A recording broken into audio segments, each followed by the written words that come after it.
समाज में श्रम के आधार पर विभाजन आपको देखने को मिलता है और लगभग दुनिया के हर समाज में ये विभाजन होता है।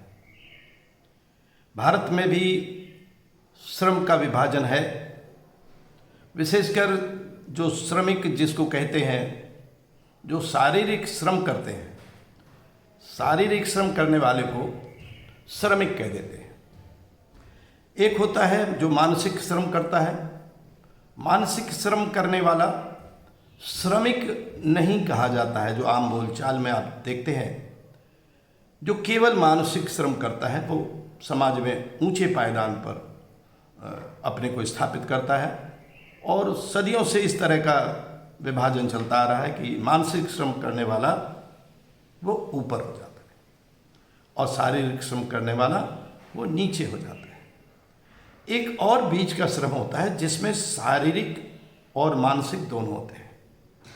शारीरिक और मानसिक जैसे तकनीकी कार्य हुआ, अध्यापकों के कार्य हुए, जिसमें मानसिक श्रम भी पड़ता है और शारीरिक श्रम भी पड़ता है। तो आधुनिक युग में देखिए, और चाहे पुराने समय में देखिए, प्राचीन समय में, ये जितने दुनिया में बड़े बड़े भवन दिखाई देते हैं, भारत में देखिए लाल किला है, ताजमहल है, और जितने बड़े बड़े ऐतिहासिक मंदिर हैं, दुनिया में धार्मिक स्थल देखिए, मस्जिद हैं, चर्च हैं, बौद्ध मत मानने वालों के उनके अपने बौद्ध के मठ हैं, उनकी मोनास्ट्री हैं। इनको बनाने वाला कौन है? एक तो आर्थिक रूप से अर्थ में जिनको धन की सुविधा थी, वो उसको बनाने वाले कहे जा सकते हैं। लेकिन वास्तव में जो श्रमिक थे, जो तकनीकी काम करने वाले थे, जो कारीगर थे, उनका बहुत बड़ा योगदान होता है। और इस योगदान को देखते हुए जब सदियों में यह व्यवस्था कहीं कर दी गई कि जो सेवा करता है, जो श्रम का कार्य करता है, उसी को सेवा कार्य कहा गया। तो सेवा कार्य करने वाला वो सामाजिक वर्गीकरण में नीचे के पायदान में होता है। उसी को भारत में शूद्र की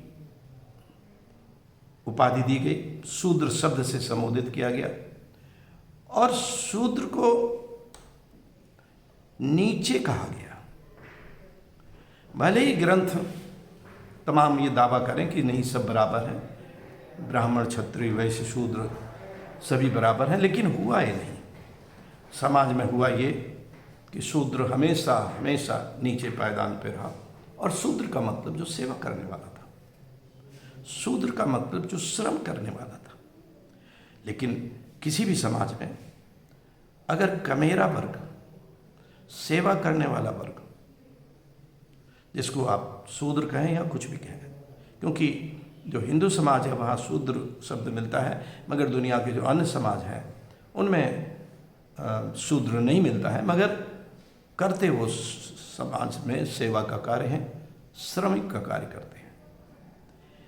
तो अगर उसको समाज ने सबसे निम्न पायदान पर रखा तो उस देश की प्रगति रुकती है, उसकी उन्नति रुकती है। सेवा करने वाले को बहुत सम्मान देने की जरूरत है। वो किसी कारण नीचा नहीं हो सकता है, क्योंकि श्रम, चाहे वो मानसिक श्रम हो, चाहे शारीरिक श्रम हो, वो समाज में बहुत ही आवश्यक होते हैं। और बिना दोनों श्रमों को मिले हुए समाज की उन्नति नहीं हो सकती है, देश की उन्नति नहीं हो सकती है, विकास नहीं हो सकता। भारत को चाहिए दूसरे देशों की तरह भी, चाहे जहाँ भी श्रमिक को नीचे रखा जाए, मगर भारत को ये चाहिए कि अपने पुरानी ऐसी कोई गलतियाँ हैं तो उसको सुधारे, और श्रमिक को, जो सेवा कार्य करने वाले को, जिसको शूद्र नाम भी दिया गया, उनको अपने समकक्ष मानते हुए, आदर देते हुए, पूरी स्थिति को सुधार करते हुए समाज में उचित स्थान दे। और यही एक रास्ता है भारत के विकास का, देश के विकास का। क्योंकि किसी भी देश में लगभग 80% जनसंख्या वो होती है जो किसी न किसी रूप में श्रम का कार्य करती है, क्योंकि केवल मानसिक कार्य करने वालों की संख्या बहुत कम होती है किसी भी समाज में। इसलिए चाहिए कि फिर से चिंतन करें।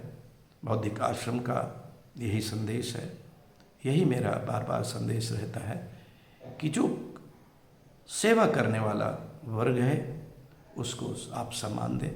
आपके पड़ोस में जो भी इस तरह के लोग हैं उनको अपने समकक्ष माने, उनको इस आधार पर निम्न न माने, अस्पृश्य न माने, अपने से हीन न माने, अपने से नीच न माने कि वो सेवा कार्य करता है।